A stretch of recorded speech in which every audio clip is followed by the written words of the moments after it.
Next up, might be the last topic we got, Jordan Addison. Got to speak on Jordan Addison. Jordan Addison's arraignment has been pushed back.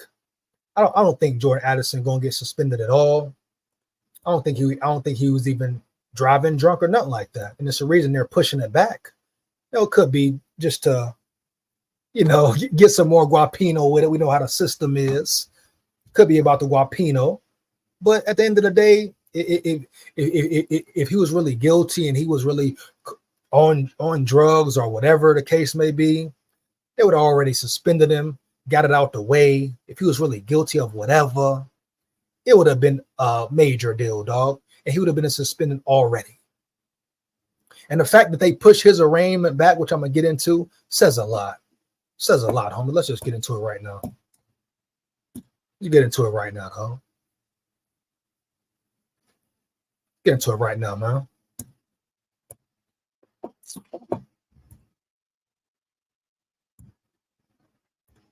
See what we got here, man.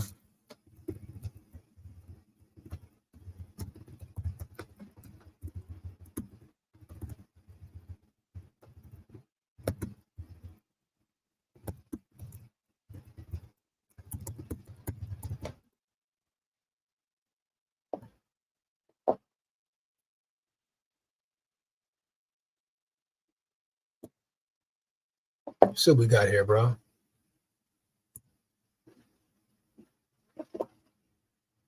One second. Oh, see, this the one I want to see, or do we want to do the other one? Court appearance for Vikings wide receiver Jordan Addison pushed to December. The 22-year-old was arrested in July after he was allegedly found asleep behind the wheel of a disabled vehicle near LAX. It's seeming less and less likely that the Minnesota Vikings wide receiver Jordan Addison will face any punishment this season for his intoxicated driving arrest over the summer. Definitely, like, if something was going to happen, believe you me, they already would have suspended him, arrested him, whatever they were going to do, fined him, whatever, dog. So it must not be that serious. Addison, 22, was arrested on the night of July 12th after California troopers allegedly found him asleep behind the wheel of a disabled vehicle near Los Angeles International Airport. He was charged roughly 3 weeks later with driving under influence. 3 weeks later, that's kind of sketchy and fishy right there. And driving with a 0.8% blood alcohol content, both misdemeanors. It came a year after he was cited for speeding and reckless driving in Minnesota. When charges were filed, his arraignment was set for this past Monday morning. Oh, okay. Of course, the Vikings had just wrapped up a game in London on Sunday. Trust me, man, if this was serious, they was trying to find him or find him guilty, bro, or take any action against him, they wouldn't have postponed this, dog, period. Hell no. You hear me? If it was that serious and he was really drunk and intoxicated and all this and that, is as serious as people made it to be. Now, don't get me wrong. Now, it still was some alcohol there, allegedly, or something going on. So him falling asleep at the wheel, can't do it, dog. Inexcusable, no cap. Speeding down the highway, no cap. You hear me? But if it was that serious, dog, and they wanted to really take action against him, they wouldn't have pushed it back, homie. Court records show that Addison arraignment and plea hearing was rescheduled Monday to the morning of December 3rd, the Tuesday after the Vikings Week 13 game against Arizona. Even if Addison were to plead guilty at that hearing, it seems unlikely that he'd be sentenced before the end of the regular season, and it's also possible that hearing gets delayed again. Facts. You know what I'm saying? Like I'm saying, man, like if it was that serious, dog, they would have been at his head top ready to make his head drop, dog. So he might not face no repercussion the whole season, dog.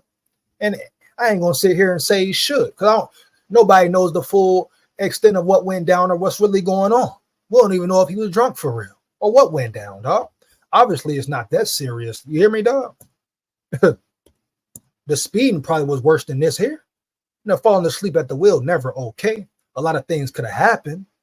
But if they wanted something to happen to Addison or to do something to him, dog, or fine him, yeah, they would have had his ass in court this Monday morning. You hear me? Heavy. because the Vikings said they'll let the NFL disciplinary process play out before taking any disciplinary action of their own with Addison, and the NFL typically waits for court cases to conclude before taking action, the odds of the second-year wideout facing any fine or suspension from the league this season continue to shrink. Facts. Regardless of when the process concludes, Addison still could face a suspension from the NFL. If it does happen, it probably will be next year, right? The league's policies call for a 3-game suspension if a player is convicted or admits to a violation of the law relating to the use of alcohol and end up with the driver's license suspended. The former first-rounder missed 2 games last month due to an ankle injury, but has 9 catches for 143 yards and a touchdown, plus 1 rush for 7 yards and a touchdown so far this season. Shout out Addison, dog. And yeah, at the end of the day, if, like I said, if it was serious, if it was something they really wanted to, pursue, dog, he would have been up in court this Monday. They wouldn't have pushed it back and let it slide and let it ride. Huh? We know what's up, dog. We know exactly what's up, how it go down, right? I want to check out one more article and say why he might not face punishment. See what this is talking about. Come on, man, but we know. And at the end of the day, I ain't gonna cap. I'm a Vikings fan, so I'm glad they're not taking action. I ain't gonna sit here and act like, oh, I want Addison to be sentenced or I want them to take action and him to be suspended. No, I ain't gonna sit here and cap, dog. I hope he learned from his lesson. You hear me? But if it was that serious, they would have took action already. And I ain't gonna sit here and say, oh, take action, period, dog. For real. Like, what? Heavy, homie. Why Jordan Addison might not face punishment from NFL until 2025. Probably saying the same thing as the last article I read, but let's see. Minnesota Vikings second-year receiver Jordan Addison might not receive punishment from the NFL until 2025 after his court date stemming from a DUI charge was rescheduled for December. Addison, 21, was originally scheduled to appear in court. Okay, pretty much saying the same thing. Let's see. Same shit as the other one said, they just worded it differently. The December 3rd hearing is for arraignment and Addison's plea. If he pleads guilty, he could be ordered to pay up to $2,000 in fines, lose his driver's license up to 6 months, or face up to 6 months in jail, which we know from the last article. This is what Addison said, which we know what he said already. I own up to whatever it is, whatever disciplinary actions that come my way. Addison said at the start of training camp, which we know when asked about his arrest, I'm going to stand tall, get through it. Facts, respect, let's get it, man. So that's pretty much it. Same as the last article. So yeah, dog. Whatever happens to Addison, they probably won't make a judgment until after the 25 season. You hear me? So after the 25. So hopefully Addison had learned from his mistake, but I'm happy he will be on the field because I ain't going to sit here and cap and say, oh, I want him to be off the field, him to be suspended. And he's facing enough legal action already. They're talking about suspending license, fine. So he's whatever punishment comes, it's going to happen regardless. But I'm glad it's not going to happen this year. You know, he didn't hit nobody. He didn't run nobody over. You hear me? Didn't nobody get killed in it. Rest in peace, Kyrie. You hear me? Real situation, right? But yeah, Addison can't be drinking whatever, a little bit, a lot, falling asleep at the wheel, period, dog. That's inexcusable, unacceptable, and I'm sure he's learned from it. So hopefully he continues the ball. He's a much-needed weapon. He's needed on the field. No replacing Addison heavy. You hear me? You want him on the field as a Vikings fan? Definitely, dog. Brings a whole new dynamic to the offense. Then you get Hockenson back. It's just going to continue to elevate and grow. Bottom line, dog.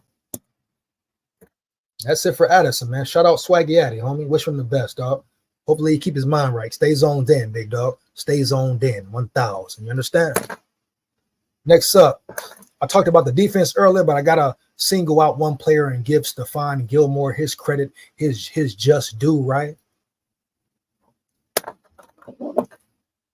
Just at his age, the way he's balling, what he's doing, how he has contributed to the Vikings. You see why the Vikings wanted him, why they pursued him heavy, dog, period. That just goes to show no matter a player's age, your age, if you can still contribute, you can still play. You take care of your body. you're zoned in mentally, physically, you can still contribute. It doesn't matter, dog. Put him on the field. He's still an elite cornerback. Maybe not the same, but he's still elite, dog. Period. You hear me? Definitely glad he's in the building, man. We're gonna go here with it. Boom. We're gonna last little topic for the night for the live, dog. We're gonna leave it like that here and finish off with this real quick.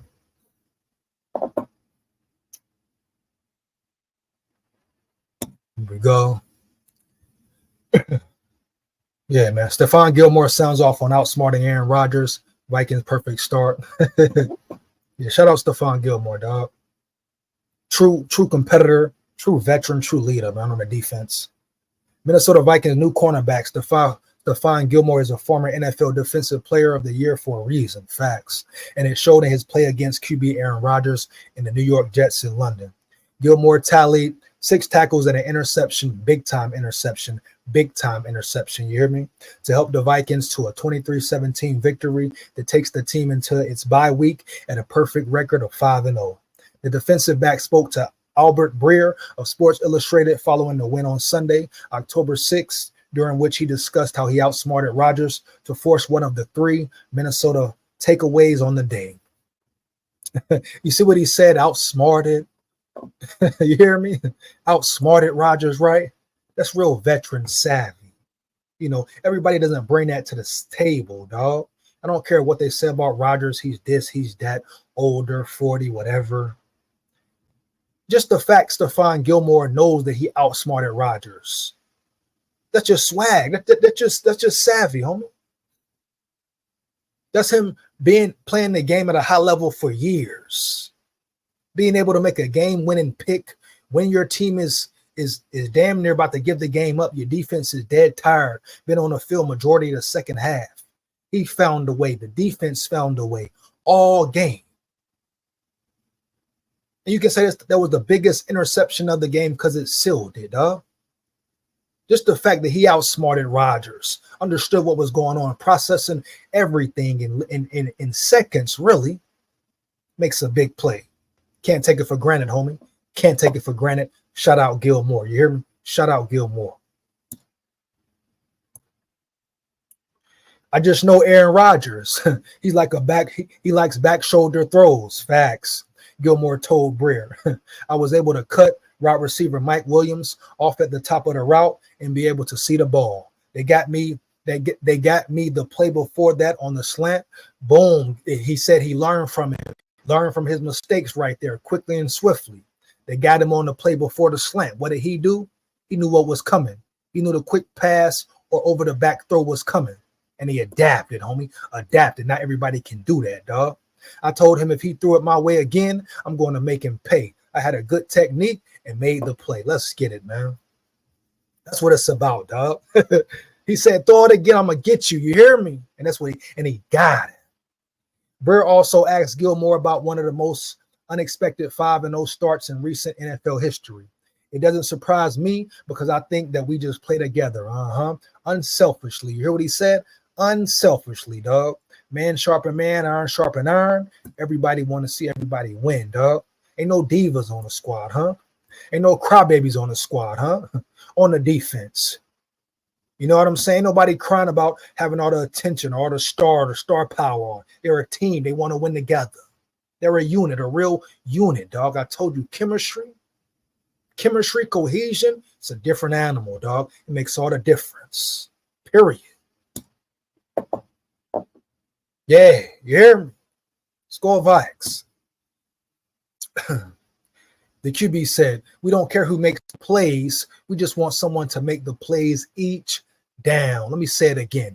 We don't care who makes the plays. We just want someone to make the plays each down. Do you hear me? I'm saying it's just unselfish guys playing with each other, dog. Huh? Let's go, man. Let's go, dog. Huh? And you love to hear that from a savvy vet like him. He could have came in just been all about the money. got his 10 mil, played a half-ass season, been cool with it. No, he's a winner, dog. He's a winner.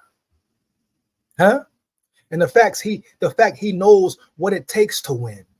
He understood that. He felt that energy in the locker room. He said the 5-0 start don't surprise him, homie, because they're a damn fucking unit. That goes a long way in the NFL and life in general, dog. Everybody want to eat. Everybody want to see everybody eat and win. Goes a long way, homie. And when you mix that with talent, huh? Great coaching, huh? Athletes, huh? Underdogs with chips on their shoulders, huh? Underdogs, heavy disrespected, slept on, smart players, intelligent football players. Whoo, man, that's a great blend, a Super Bowl winning blend, dog. Do you hear me? Heavy. So shout out Stephon Gilmore, man, the way he's been playing the whole season, dog. Teams don't even throw his way a lot. Aaron Rodgers tried him, and he made him pay, just like he said he would do. But he's 34, 35, playing at a high level, great attitude, brings you experience, brings you knowledge of the game, understanding, helping coach the young dudes up, getting them young boys right. On top of that, making plays, winning games, homie. And shout out Flores for identifying these people, these players, dog. Kwesi, O'Connell identifying these players. Having a great free agency, man. Heavy, man. It's not easy. It's not easy, dog. It don't always work out. But Kwesi cooked heavy. That's what it's about, man. So shout out Stephon Gilmore. They call him Gilly, huh? Still doing it at a high level. At a high, you can argue he's the best cornerback on the team. Period. Even being the oldest, you can say he the best on the team. Huh? Shout out to the whole secondary, like I said earlier. But you got to give Stephon Gilmore much credit and big props.